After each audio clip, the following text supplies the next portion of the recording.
ہے سحر بیانی، فدا ان کی تقریر پر ہے یقیناً، فدا ان کی تقریر پر ہے یقیناً، گلوں کا تبسم کلی کی جوانی۔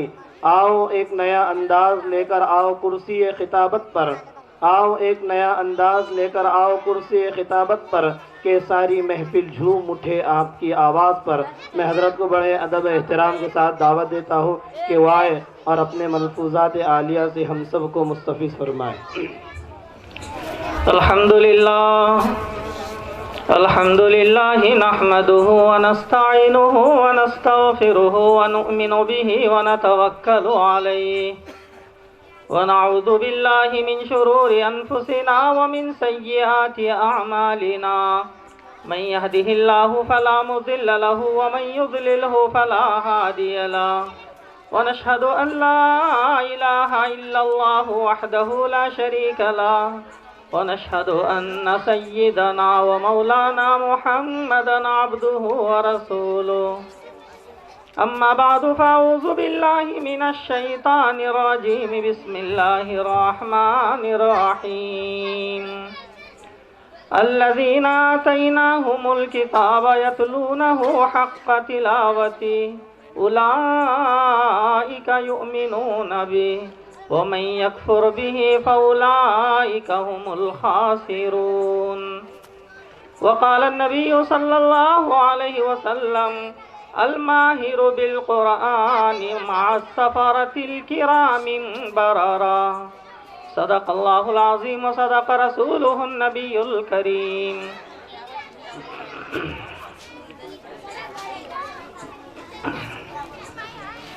قابل صد احترام صدر باوقار حضرت مولانا مفتی عبدالرحمن صاحب دامت برکاتہم العالیہ، اسٹیج پر تشریف فرما گرامی قدر علماء کرام، بزرگوں اور دوستو، آج جس نسبت پر ہم جمع ہوئے ہیں یہ بہت اعلیٰ نسبت ہے، بہت عظیم نسبت ہے۔ ہم بہت سے مجلسوں میں جمع ہوئے ہوگے لیکن ان کی نسبتیں مختلف تھی، کہ کہیں سیاسی نسبت پر جمع ہوئے، کہیں شادی اور رسم کی نسبت پر جمع ہوئے، اور ہمارے نوجوان بہت سی مرتبہ کرکٹ میچ کی نسبت پر جمع ہوئے، فلمیں دیکھنے کی نسبت پر جمع ہوئے۔ ہماری بہنیں بہت سی مرتبہ وہ رجگا کرنے میں اور رسم اور شادی کی محفلوں میں اس نسبت پر جو تو جمع ہوئی ہوگی، لیکن آج کی جو نسبت ہے بہت عظیم نسبت ہے، اور نسبت کا بہت گہرا اثر پڑتا ہے۔ اس کی مثال یوں سمجھ لیجئے کہ دو اینٹ ہے، ایک ہی گارے سے بنی ہے، ایک ہی بھٹی میں بھنی گئی ہے، اور ایک ہی گاڑی میں لوڈ ہو کر جو ہے وہ آئی ہے۔ اب اس میں سے ایک اینٹ وہ مسجد کے ممبر پر لگی، مسجد کے محراب میں لگی، اور ایک اینٹ جو ہے وہ مسجد کے طہارت خانے پر لگی، استنجا خانے پر لگی۔ حالانکہ دونوں میں گارا ایک ہی ہے، پانی ایک ہی ہے، بھنی ایک ہی بھٹی میں گئی ہے، اور ایک ہی جگہ لوڈ ہو کر کے آئی ہے، لیکن نسبت بدل گئی کہ ایک اینٹ جو ہے وہ مسجد کو لگی ہے، مسجد کے ممبر و محراب سے، اور ایک اینٹ جو ہے وہ طہارت خانے اور استنجا خانے سے لگی ہے۔ تو نسبت بدلنے کی وجہ سے مقام کتنا جو ہے تو دونوں میں جو ہے تو تفاوت ہے، اور کتنا جو ہے تو مقام بدل گیا کہ جو اینٹ مسجد کے ممبر و محراب کو لگی ہے وہاں کوئی چپل اور جوتا پہن کر جا نہیں سکتا، اور جو اینٹ مسجد کے جو ہے طہارت خانے اور استنجا خانے پر لگی ہے وہاں بغیر چپل اور جوتے کی کوئی جا نہیں سکتا۔ تو نسبت کی وجہ سے مقام جو ہے تو بہت بڑھ جاتا ہے۔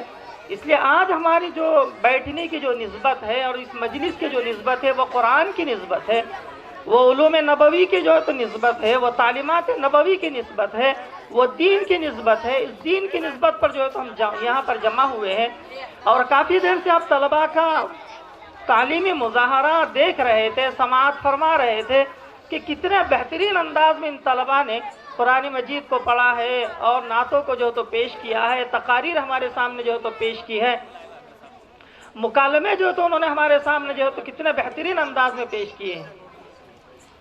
کہ مکالمہ ایک دیکھنے سے تعلق رکھتا ہے کہ جب دیکھتا ہے انسان تو وہ چیز اس کے اندر اتر جاتی ہے.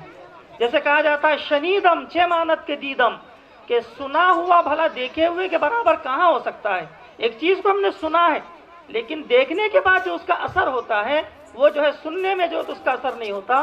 تو جو مکالمہ ہم نے دیکھے ہیں اتنے بہترین انداز میں ان بچیوں نے اور ان بچوں نے ہمارے سامنے جو ہے تو پیش کیے ہیں. تو یہ اصل محنت کس کی ہے؟ ان اساتذہ کی محنت ہے کہ یہ بچے پورا دن اسکولوں میں، کالجوں میں اور گھر کے ماحول میں اور جو ہے دوستوں کے ماحول میں رہتے ہیں. صرف 1.5 گھنٹے کے لیے ہماری مسجد میں آتے ہیں، 1.5 گھنٹے کے لیے وہ جو ہے مکتب وراثت الانبیاء میں آتے ہیں. اور یہ حضرات جو ہے حافظ ارشد صاحب اور جو ہے ان کے رفقا ان پر محنت کرتے ہیں. تو 1.5 گھنٹے کی محنت میں ان طلباء میں وہ جرأت اور بے باکی آئی ہے کہ چھوٹی چھوٹی بچیاں اتنے بہترین انداز میں جو تو تقریر کر رہی تھی. اور جو ہے یہ جرأت اور بے باکی ان کے اندر آئی کہاں سے؟ ان اساتذہ، ان نوجوانوں کی جو ہے تو یہ محنت. بچیوں نے کتنے بہترین انداز میں جو تو مکالمہ پیش کیا کہ ایک خاتون کہتی ہے کہ نماز پڑھنے کے لیے ہمارے پاس کہاں وقت ہے، یہاں تو سر کھجانے کی فرصت نہیں اور جو ہے یہاں تو کھانا کھانے کی فرصت نہیں، نماز پڑھنے کے لیے کس کے پاس فرصت؟ آج جو ہے تو یہ عام مزاج جو تو بنتا چلا گیا. تو نماز جیسی اہم عبادت کو ہماری خواتین اور ہماری بہنیں نظر انداز کرتی، جبکہ قیامت کے دن سب سے پہلے نماز کا حساب ہوگا. حدیث شریف نبی کریم صلی اللہ علیہ وسلم نے فرمایا اول ما یحاسب به العبد یوم القیامت الصلاۃ، قیامت کے دن سب سے پہلے نماز کے تعلق سے پوچھا جائے گا. فإن صلحت صلح سائر عملی وإن فسدت فسد سائر عملی، اگر نماز درست ہے تو سارے اعمال درست ہیں اور اگر نماز میں کھوٹ ہے تو سارے اعمال میں کھوٹ ہے. تو نماز جیسی عظیم عبادت اس سے ہماری نسلیں بہت دور ہوتی چلی جا رہی ہیں. نبی کریم صلی اللہ علیہ وسلم نے فرمایا الصلاۃ عماد الدین، نماز دین کا کالم ہے، دین کا ستون ہے، دین کا پلر ہے. من اقامها فقد اقام الدین، جس نے نماز کو قائم کیا اس نے پورے دین کو قائم کیا. ومن هدمها فقد هدم الدین، جس نے نماز کو چھوڑ دیا اس نے پورے دین کو ڈھا دیا، پورے دین کو ختم کر دیا. اس لیے ماں باپ کو یہ تعلیم ہے کہ بچوں کو بچپن سے نماز کا عادی بناؤ. اس لیے فرمایا العلم فی الصغر کالنقش فی الحجر، بچپن کا علم پتھر کی لکیر ہوتی ہے. بچپن میں ایک مرتبہ جو بچے نے اپنے ماں باپ سے سنا ہے، اپنے اساتذہ سے سنا ہے، بچپن میں جو چیز اس کو دل و دماغ میں بیٹھ گئی ہے پوری زندگی جو تو اس پر عمل کرتا ہے. تو نبی کریم صلی اللہ علیہ وسلم نے فرمایا مروا اولادکم بالصلاۃ وہم ابناء 7 سنین، جب بچے 7 سال کے ہو جائے تو ان کو نماز کا حکم دو. وَاضْرِبُوهُمْ عَلَيْهَا وَهُمْ أَبْنَاءُ 10 سنین، اور جب بچے 10 سال کے ہو جائے تو نماز کے نہ پڑھنے پر ان کو مارو. یہ آپ صلی اللہ علیہ وسلم کی تعلیمات ہے.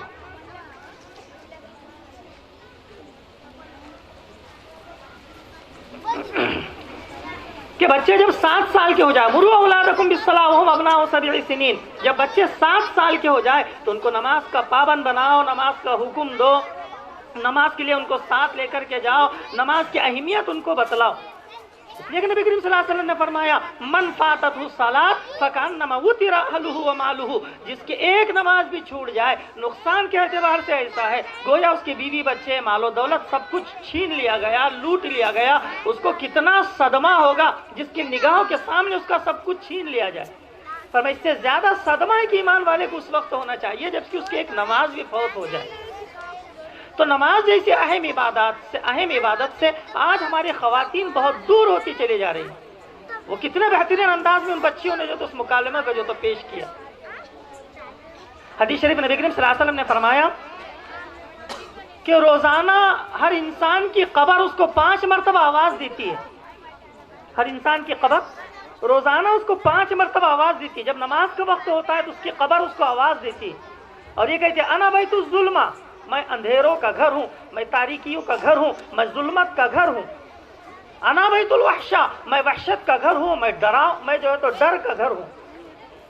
انا بیت الدود، میں جو ہے کیڑوں مکوڑوں کا گھر ہوں.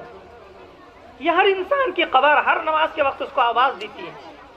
اب اگر بندہ سمجھدار ہے، نمازی ہے تو اپنے عمل کے ذریعے ثابت کر کے دکھلاتا ہے اور اپنے عمل کے ذریعے قبر کو جواب دیتا ہے. اس لیے نبی کریم صلی اللہ علیہ وسلم نے فرمایا الصلاۃ نور، نماز تو روشنی ہے.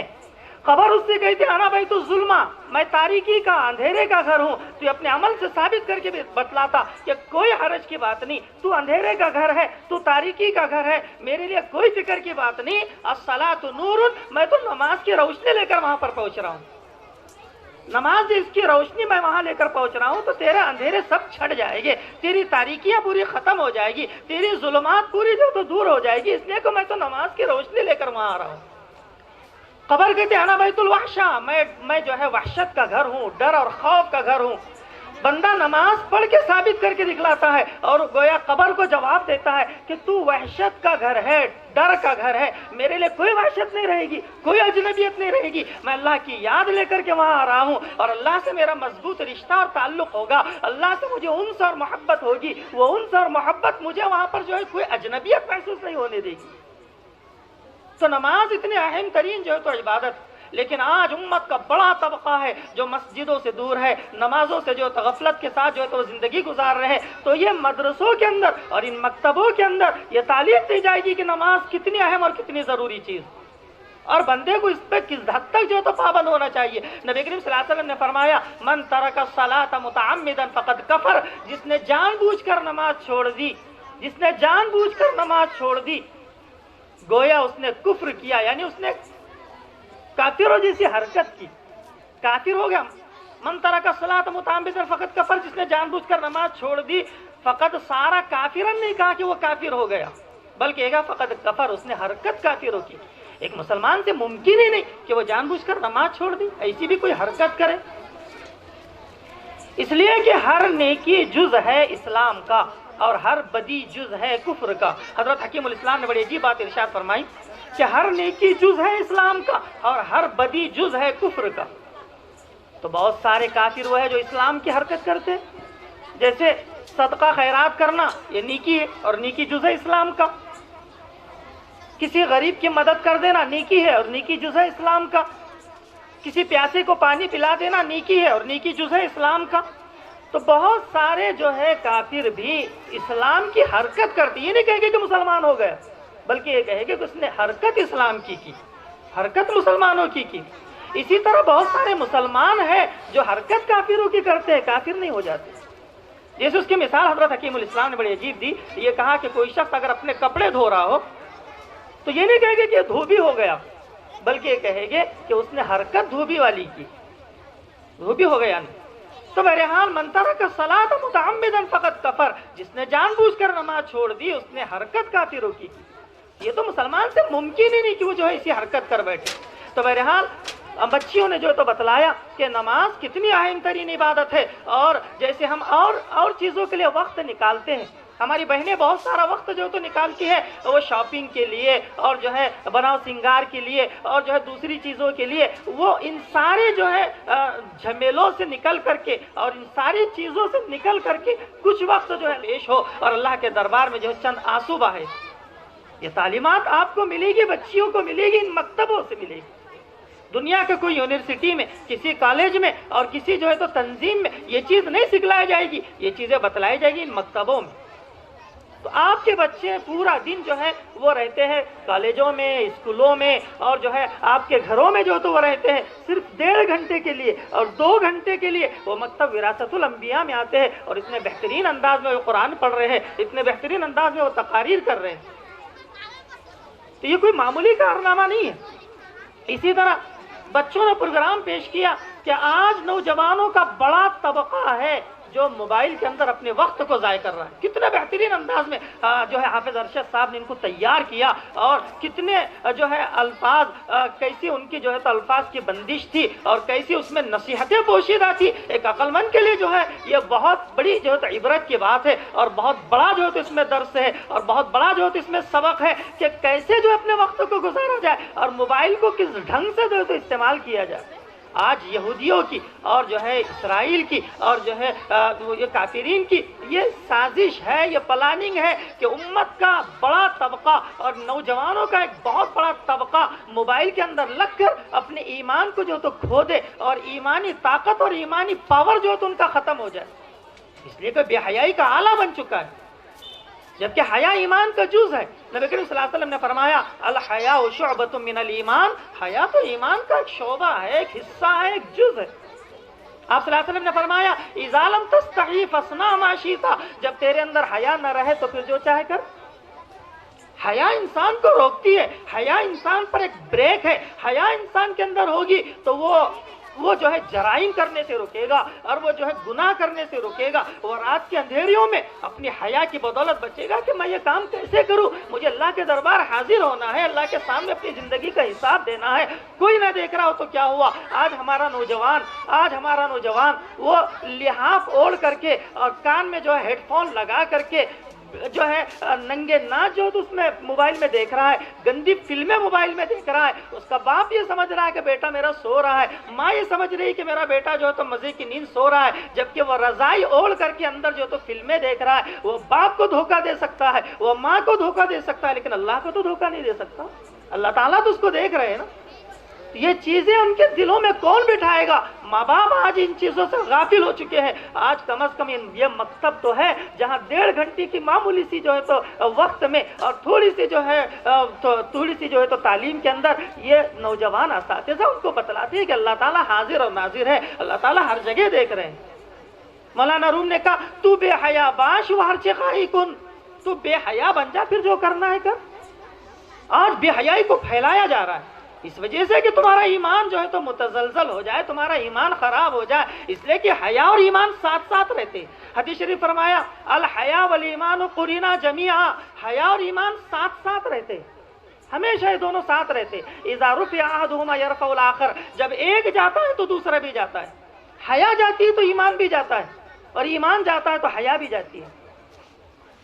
لہٰذا اپنے بچوں کو بچپن سے نماز کی تعلیم دو، اس لیے کہ نماز بے حیائی سے روکتی ہے۔ ان الصلاۃ تنہی عن الفحشاء والمنکر، نماز انسان کو بے حیائی اور بری چیزوں سے روکتی ہے۔ نماز میں وہ پاور، وہ تاثیر ہے کہ انسان بے حیا نہیں بنتا، بے غیرت نہیں بنتا، اس کی اسلامی حمیت ختم نہیں ہوتی، اس کی اسلامی غیرت جو ہے تو ختم نہیں ہوتی۔ جب انسان بے نمازی بن جاتا ہے تو اسلامی حمیت اس کی ختم ہو جاتی ہے، اسلامی غیرت اس کے اندر سے ختم ہو جاتی ہے۔ آج ہمارا نوجوان جو ہے رات میں 2 بجے تک موبائل پر جو ہے ننگے ناچ اور گندی فلمیں جو ہے تو یہ دیکھ رہا ہے۔ اس کا وبال ان کے ماں باپ پر بھی جائے گا، اس لیے کہ انہوں نے صحیح تربیت نہیں کی۔ ماں باپ کی ذمہ داری ہے کہ ان کی صحیح تربیت کرے۔ اس لیے آپ صلی اللہ علیہ وسلم نے فرمایا کل مولود یولد علی الفطرہ، ہر پیدا ہونے والا بچہ فطرت اسلام پر پیدا ہوتا ہے، صاف ستھرا دل لے کر پیدا ہوتا ہے۔ فابواہ یحودانہ وینصرانہ ویمجسانہ، اس کے ماں باپ اس کو یہودی بنا دیتے، اس کے ماں باپ اس کو نصرانی بنا دیتے، اس کے ماں باپ اس کو مجوسی بنا دیتے۔ ماں باپ جس رنگ میں رنگے ہوئے ہیں بچہ اسی رنگ کو اختیار کرتا ہے۔ ماں باپ جس لائن اور جس طرز کی زندگی گزار رہے ہیں بچہ اسی طرز اور اسی لائن کو جو اختیار کرتا ہے۔ بچہ اگر دیکھ رہا ہے کہ اذان ہو رہی ہے اور میرے والد چینل بدل رہے ہیں، اذان ہو رہی ہے اور میری ماں جو ہے وہ گانے دیکھ رہی ہے، تو بچہ ظاہر بات ہے وہی چیز کرے گا نا۔ وہ سمجھے گا نماز کوئی اہم چیز نہیں، اگر نماز اہم ہوتی تو میرے والد جاتے۔ اذان ہو گئی، نماز چند مولویوں کا کام ہے، چند جماعت والوں کا کام ہے، چند بزرگوں کا کام ہے، یہ پڑھ لے تو جو ہے فریضہ ادا ہو گیا، یہ ہر ایک پر ضروری نہیں۔ اگر ضروری ہوتی تو میرے والد جو ہے تو جاتے۔ ہم نے ان کے دل میں اسلام کی قدر و قیمت کو گھٹایا ہے، ہم نے ان کے اندر سے اسلام کی جو ہے تو غیرت اور حمیت کو نکالا ہے، اس کا ذمہ دار ماں باپ ہے۔ اس لیے فرمایا کلکم رائن وکلکم مسئول عن رعیتی، تم میں سے ہر ایک نگہبان ہے اور تم میں سے ہر ایک سے اپنے ماتحتین کے بارے میں پوچھو۔ ایک باپ سے پوچھو گی اپنی اولاد کی کیا تربیت کی، اس کو جو ہے تو کیا دین سکھلایا۔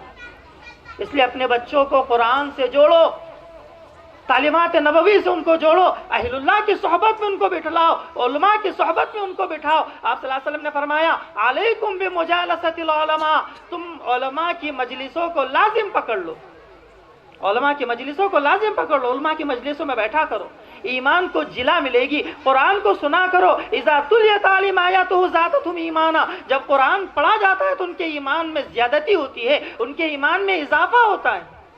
آج ہم قرآن کو نہیں سنتے، گانے سنتے ہیں اور جو ہے دوسری چیزیں جو تو ہم سنتے ہیں، لیکن قرآن پورے دن بھر میں ہم پاؤ پارا بھی جو تو نہیں سنتے، جبکہ قرآن کے پڑھنے پر اجر و ثواب ہے، اس کے سننے پر اجر و ثواب ہے۔ نبی کریم صلی اللہ علیہ وسلم نے فرمایا من قرأ حرفا من کتاب اللہ فلہ بہ حسنہ والحسنۃ بعشر امثالھا، جو قرآن مجید کا ایک حرف پڑھے گا اس کو 10 نیکیاں ملے گی، ایک حرف کے پڑھنے پر 10 نیکیاں ملے گی۔ پھر آپ صلی اللہ علیہ وسلم نے فرمایا لا اقول الف لام میم حرف، میں یہ نہیں کہتا کہ الف لام میم پورا ایک حرف ہے، بل الف حرف ولام حرف ومیم حرف، بلکہ الف ایک حرف ہے، لام ایک حرف ہے، میم ایک حرف ہے۔ صرف الف لام میم کے پڑھنے سے جو 30 نیکیاں مل جاتی ہیں۔ آج ہماری بہنیں کتنا وقت جو ہے تو ضائع کرتی ہے غیبت کرنے میں، چغلی کرنے میں، اور سیریل دیکھنے میں اور دوسری چیزوں میں کتنا وقت ضائع کرتی ہے، لیکن وہ کچھ دیر وہ جو ہے ایک آدھا گھنٹہ جو ہے قرآن لے کر کے نہیں بیٹھتی۔ وہ جو ہے وہ حالانکہ عورتوں کے لیے بہت آسان ہے کہ وہ جھاڑو لگاتے ہوئے بھی اللہ کا ذکر کر سکتی ہے، برتن دھوتے ہوئے بھی اللہ کا ذکر کر سکتی ہے، وہ کپڑے دھوتے ہوئے بھی اللہ کا ذکر کر سکتی ہے، وہ روٹی بیلتے ہوئے بھی اللہ کا ذکر کر سکتی ہے۔ ہماری بہنوں کے لیے بہت زیادہ جو ہے تو اللہ نے وقت دیا ہے، اور وہ اس کو اگر صحیح استعمال کرے تو جو ہے وہ بہت بڑا کارنامہ انجام دے سکتی ہے۔ لیکن ہوتا یہ کہ تعلیمات نبوی سے دوری کی بنیاد پر ہمارا وقت جو ہے تو بہت ضائع ہو جاتا ہے۔ نوجوانوں کا وقت ضائع ہو رہا ہے موبائلوں میں، اور عورتوں کا وقت ضائع ہوتا ہے غیبت میں، چغلی میں، اور جو ہے دوسری چیزوں کے اندر۔ لہٰذا یہ مکتب اور یہ مدرسے اور یہ جو ہے اہل اللہ، ان کی صحبت میں اور جو ہے ان مکتبوں میں اپنے اولاد کو اور اپنے نسلوں کو ہم بھیجیں گے تو ان کا ایمان جو ہے تو قوی ہوگا، ان کے ایمان میں جو ہے تو تازگی ہوگی، اور ان کو صحیح زندگی گزارنے کا ڈھنگ ملے گا، سلیقے کی جو ہے تو وہ زندگی گزارے گے، قرآن سے جو ہے تو وابستہ ہو جائے گے۔ نبی کریم صلی اللہ علیہ وسلم نے فرمایا اقرأوا القرآن فإنه يأتي يوم القيامة شفيعا لأصحابي، لوگوں قرآن پڑھو، قرآن اپنے پڑھنے والی کی شفاعت کرے گا، قرآن اپنے پڑھنے والی کی سفارش کرے گا۔ اب ظاہر بات ہے جس کی سفارش اور جس کی شفاعت قرآن کرے تو اس کی مغفرت میں کیا تردد ہے۔ قرآن جو اللہ کا جو کلام ہے، اور کلام کہتے ہیں متکلم کے اندر سے جو چیز نکلی ہے، کلام متکلم کا جز ہوتا ہے، تو قرآن مجید اللہ تعالیٰ کا کلام ہے، یہ آسمانی کتابوں میں سب سے افضل ترین کتاب ہے، اور یہ وہ کتاب ہے کہ بڑے بڑے فصحاء اور بلغاء کو قرآن نے چیلنج کیا، قل لئن اجتمعت الانس والجن قل لئن اجتمعت الانس والجن على ان يأتوا بمثل هذا القرآن لا يأتون بمثله ولو كان بعضهم لبعض ظهيرا۔ اے نبی آپ فرما دیجئے اگر پورے انسان اور جنات مل کر اس جیسا قرآن لانا چاہے اور اس جیسا قرآن بنانا چاہے، ایک دوسرے کے تم ہیلپ کرو، ایک دوسرے کی مدد کرو، لیکن تم ایسا قرآن بنا نہیں سکتے، ایسا قرآن لا ہی نہیں سکتے۔ اتنی مقدس کتاب آج ہمارے درمیان موجود ہے، لیکن ہم نے اس کو پسے پشت ڈال دیا۔ یہ وہ کتاب ہے جو قوموں کو سربلندی عطا فرماتی ہے۔ ایک مرتبہ ایک صحابی نے حضرت عمر رضی اللہ تعالیٰ عنہ سے پوچھا کہ آپ نے اہل وادی پر کس کو حکمران بنایا؟ اہل وادی پر آپ نے کس کو حاکم بنایا، کس کو حکمران بنایا؟ حضرت عمر نے فرمایا کہ میں نے ابن ابزہ کو بنایا۔ کہا ابن ابزہ کون ہے؟ کہا ہمارا آزاد کردہ غلام ہے۔ کہا آپ نے غلام کو حکمران بنا دیا؟ کوئی اعلیٰ نسل کا، کوئی اعلیٰ خاندان کا انسان کو بناتے آپ نے ایک معمولی غلام کو حکمران بنا دیا۔ فرمایا هو قارئ بالقرآن، وہ بہترین قرآن کا پڑھنے والا ہے، وهو عالم بالفرائض، اور وہ جو ہے فرائض کا علم رکھنے والا ہے، وہ میراث کا علم رکھنے والا ہے۔ تو معلوم یہ ہوا قرآن کی وجہ سے، اسی لیے حضرت عمر ہی کی روایت ہے، آپ صلی اللہ علیہ وسلم نے فرمایا ان اللہ یرفع بهذا الکتاب اقواما ویضع به آخرین، اللہ تعالیٰ اس کتاب کے ذریعے سے قوموں کو سربلندی عطا فرماتے ہیں، اور قومیں جو ہے دنیا کے اندر جو ہے بلند مقامات حاصل کرتی ہے قرآن کی وجہ سے، ویضع به آخرین، اور اس کتاب کو چھوڑ دینے کی وجہ سے، اسے پسے پشت ڈال دینے کی وجہ سے، اس پر عمل نہ کرنے کی وجہ سے قومیں تنزلی اور انحطاط کا جو تو شکار ہو جاتی ہے۔ اپنے بچوں کو قرآن کی تعلیم سے جوڑو، بچے کی صرف بسم اللہ الرحمن، اس سے پہلے بھی میں نے جو تھی روایت سنائی تھی، آج پھر جو ہے تو اس کو دہراتا ہوں کہ نبی کریم صلی اللہ علیہ وسلم نے فرمایا ان المعلم اذا قال للصبی قل بسم اللہ الرحمن الرحیم، جب معلم بچے سے کہتا ہے، جب استاذ بچے سے کہتا ہے بیٹے بسم اللہ الرحمن الرحیم پڑھو، وقال، اور وہ بچہ بسم اللہ الرحمن الرحیم پڑھ لیتا ہے، تو نبی کریم صلی اللہ علیہ وسلم نے فرمایا کتب اللہ براءۃ للصبی وبراءۃ للمعلم وبراءۃ لابویہ من النار، کہ بچے کے صرف بسم اللہ الرحمن الرحیم پڑھنے کی وجہ سے اللہ تعالیٰ اس بچے کی مغفرت فرماتے ہیں، اور اس بچے کے معلم کی مغفرت فرماتے ہیں، اور اس بچے کے ماں باپ کی جو تو اللہ مغفرت فرماتے ہیں۔ یہ اتنی عظیم کتاب ہے، جو اس سے جڑ جائے گا، جو اس سے جو ہے اپنے آپ کو وابستہ کر لے گا، تو وہ جو ہے جہنم میں جا ہی نہیں سکتا، اور وہ جو ہے کبھی دنیا میں رسوا ہو ہی نہیں سکتا، اور آخرت میں جو ہے وہ کبھی رسوا ہو نہیں سکتا جو اپنے آپ کو قرآن سے جوڑ لے۔ اس لیے اپنے بچوں کو قرآن سے جوڑو، قرآن کی تعلیمات سے جوڑو، اللہ والوں کی صحبت میں جو تو ان کو رکھو، علماء کی مجالس میں ان کو جو تو بھیجا کرو۔ آج اس ملک میں یہ بہت بڑی نعمت ہے، یہ مساجد بہت بڑی نعمت ہے، یہ مکاتب بہت بڑی نعمت ہے۔ آج اس ملک میں جس آزادی سے ہم اذانیں دیتے ہیں، جس آزادی کے ساتھ ہم جو ہے شاعر اسلام پر جو ہے تو جم جاتے ہیں، اور جس آزادی سے ہم جو ہے اللہ کا قرآن جو ہے تو پڑھ سکتے ہیں، آج ہم اس کی قدر کر لیں۔ کہیں ایسا نہ ہو اگر ہم نے ناقدری کی مساجد کی، اگر ہم نے ناقدری کی ان مکاتب کی، اگر ہم نے ناقدری کی قرآن کی اور اس کے پڑھنے کی، کہیں ایسا نہ ہو خدا نہ کرے، 100 بار خدا نہ کرے، ہمارے ناقدری کی بنیاد پر کہیں یہ نعمتیں ہم سے چھین نہ لی جائے۔ اس لیے علماء کی قدر کرو۔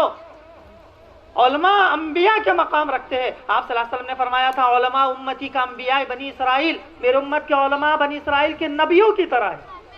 میری امت کے علماء بنی اسرائیل کے نبیوں کی طرح ہے۔ بنی اسرائیل میں ہزاروں کی تعداد میں نبی آئے، ایک ایک علاقے میں کئی کئی نبی ہوتے تھے، باپ نبی، بیٹا نبی، پوتا نبی، بھائی نبی، اس کا بھائی نبی، تو ایک ایک علاقے میں کئی کئی انبیاء جو تو بنی اسرائیل میں ہوئے۔ تو اسی طرح اس امت میں علماء آج ہے، ایک ایک علاقے میں کئی کئی علماء ہیں۔ جیسے حضرت یعقوب نبی، ان کا بیٹا یوسف نبی، حضرت یعقوب کے والد حضرت اسحاق نبی، حضرت اسحاق کے والد حضرت ابراہیم نبی، پشت میں تو جو تو نبوت چلا کرتی تھی۔ حضرت موسیٰ نبی، ان کے بھائی حضرت ہارون نبی، ادھر مدین میں حضرت شعیب نبی، حضرت زکریا نبی۔ تو ایک ایک علاقے میں کئی کئی جو تو انبیاء اور کئی کئی نبی ہوا کرتے تھے، جیسے آج جو ایک ایک علاقے میں کئی کئی علماء ہیں۔ اور آپ صلی اللہ علیہ وسلم نے فرمایا تھا سیأتی علی امتی کما اتی علی بنی اسرائیل، میری امت پر ایک دور ضرور ایسا آئے گا، میری امت ہو بہو بنی اسرائیل کے نقش قدم پر چلے گی، حظ النعل بالنعل، بالکل ان کے نقش قدم پر چلے گی، اور ذراعا بذراع، ہاتھ در ہاتھ، وشبرا بشبر، بالشت ببالش، حتی لو دخلوا فی جحر ضب، یہاں تک کہ اگر ان میں سے کوئی گوہ کے بل میں گھسا ہوگا، میری امت بالکل اس کے سدھ میں چل کر بالکل اسی دل میں گھسے گی۔ یعنی اتنا تم بنی اسرائیل کے نقش قدم پر چلو گی۔ جیسے آج ہمارے نوجوان، کہ آپ صلی اللہ علیہ وسلم کی تعلیمات اور صحابہ والا طرز ان کو پسند نہیں ہے، ان کو پسند ہے تو اسرائیلیوں اور یہودوں اور نصرانیوں، ان کا جو ہے ان کا حلیہ، ان کا لباس، ان کی بول چال، وہ جو ہے ان کو پسند ہے۔ بال وہ رکھیں گے جیسے وہ لوگ چاہتے ہیں، بال کھڑے ہوئے ہیں، اس کو پینٹ کیا ہوا ہے، عجیب عجیب طرح کے بال رکھنے کا جو ہے آج جو ایک مزاج بن گیا نوجوانوں میں، ایک جنون طاری ہے، بلا سوچے سمجھے اندھا دھن جو ہے تو چلے جا رہے ہیں۔ جبکہ آپ صلی اللہ علیہ وسلم نے فرمایا من تشبہ بقوم فہو منہم، جو جس قوم کی اتباع کرے گا، جو جس قوم کے جیسا رہے گا، قیامت کے دن اسی قوم کے ساتھ اٹھایا جائے گا۔ آپ صلی اللہ علیہ وسلم نے فرمایا علیکم بسنتی وسنت الخلفاء الراشدین المہدیین، تم میرے طریقے کو اور میرے صحابہ خلفاء راشدین کے طریقے کو لازم پکڑ لو۔ اور فرمایا کہ وعضوا علیہ بالنواجذ، اس کو اپنی دانتوں سے مضبوط پکڑ لو۔ تو صحابہ والا طرز اختیار کرو، یہ ناچنے گانے والوں کا طرز جو تو اختیار کر کر کس سمت تم چلے جا رہے ہو۔ تو آج بال رکھنے کا ایک عجیب طریقہ، ایک عجیب انداز جو ہمارے نوجوانوں کے اندر چل پڑا ہے، نیچے جو ہے پورے بال کٹے ہوئے اور اوپر جو ہے بڑے بڑے بال جو ہے تو رکھے ہوئے ہیں، اس کو عجیب عجیب قسم کا، کہیں جو ہے اس کو سنہرا کلر دیا گیا، آدھا جو ہے اس کو پیلا کلر دیا گیا، آدھا جو ہے اس کو عجیب طرح اس کو کلر دیا گیا۔ تو یہ ماں باپ کی ذمہ داری ان کو بتلائیں اسلام کن راستوں سے ہم تک آیا ہے، کیسی قربانیوں سے ہم تک آیا ہے۔ آج ہمارے نوجوانوں کو ناچنے گانے والوں کے پورا طرز معلوم ہے، کون سا ہیرو فلم انڈسٹری میں کب آیا، کون سا سیریل جو ہے اچھا چلتا ہے، کون سا فلاپ ہوا، کون سا جو ہے ہٹ ہوا، یہ سارے جو ان کو چیزیں معلوم ہے۔ ان کو نہیں معلوم حضرت خالد بن ولید کون تھے، خلفائے راشدین کس کو کہتے ہیں، اور امہات المومنین کون ہے، حضور صلی اللہ علیہ وسلم کی جو ہے بیویاں کون ہے، اور جو ہے سلطان ٹیپو کی زندگی کیا تھی، محمد بن قاسم کون ہے، اور طارق بن زیاد کون ہے، سلطان اور محمد فاتح کون ہے، یہ ہمارے نوجوانوں کو بالکل اس کا پتہ ہی نہیں۔ ان کو ناچنے گانے والوں کی تاریخ معلوم ہے۔ تو بہرحال یہ تم جو اسرائیل کے نقش قدم پر، بنی اسرائیل کے نقش قدم پر چلو گے، ہو بہو وہی قدم پر، وہی جو طرز تم اختیار کرو گے۔ تو آج اگر تھوڑا سا غور کیا جائے تو معلوم ہوگا کہ بنی اسرائیل کا جو مزاج تھا، انہوں نے بڑے بڑے انبیاء کو جھٹلایا، ہزاروں انبیاء ان کے اندر ہیں، بڑے بڑے انبیاء کو انہوں نے قتل کر دیا، آروں سے چیر دیا، بڑے بڑے انبیاء کو انہوں نے جو ہے سولی پر چڑھا دیا، نشروا بالمناشیر وحملوا علی الخطب، کہ انہوں نے جو ہے آرے سے چیر دیا بڑے بڑے انبیاء کو، اور بڑے بڑے نبیوں کو جو ہے انہوں نے سولی پر جو ہے چڑھا دیا، ان کی ناقدری کی۔ اور جب وہ چلے جاتے تھے تب کہتے تھے کہ اب وہ ایسا نبی نہیں آ سکتا۔ ارے جب موجود تھے اس وقت ان کی ناقدری کی، جیسے آج لوگ علماء کی ناقدری کرتے ہیں۔ جب کسی عالم کا انتقال ہو جاتا ہے پورا واٹس ایپ اس سے بھرا ہوتا ہے، بہت ہیرا آدمی تھا، بہت نیک تھا، اور جو ہے بہت جو ہے تہجد گزار تھا۔ ارے جب حیات تھا اس وقت تم نے اس کی قدر نہیں کی، اب مرنے کے بعد تم مردہ پرست قوم ہو، مرنے کے بعد اس کی قبر پر پھول چڑھاتے ہو، مرنے کے بعد اس کی قبر پر بھاری بھاری چادریں تم ڈالتے ہو، مردہ پرست قوم ہو۔ جب حیات تھا، جب زندہ تھا، تم نے ناقدری کی۔ جیسے بنی اسرائیل کی صفت قرآن مجید نے بیان فرمائی کہ جب حضرت یوسف علیہ السلام ان میں موجود تھے تو کہنے لگے، ان کی جو تو ناقدری کی، جب حضرت یوسف چلے گئے تو کہنے لگے لقد جاءکم یوسف من قبل فما زلتم فی شک من بعدی حتی اذا ہلک قلتم لن یبعث اللہ من بعد